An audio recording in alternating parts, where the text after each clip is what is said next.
there's one down here on the ground.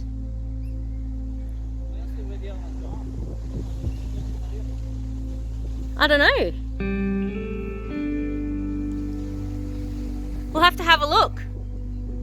You might need to look on the other side of the roof.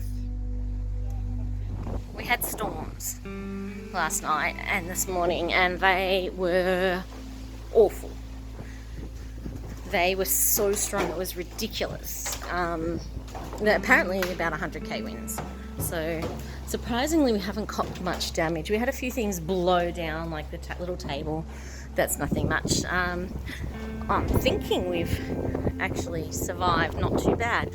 Have got a few tree branches down from the gum trees. All our plants seem to be actually have done quite well out of it all.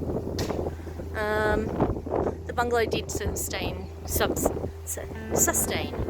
damage at the front on the gutter, but that's nothing much. Lots more branches over there. Trampoline's looking a little worse for wear. So the trampoline probably, and the roof obviously, sustained the worst damage. So yeah. Anyway, gives us more projects, I guess. So you'll be seeing some more fix-ups coming up soon.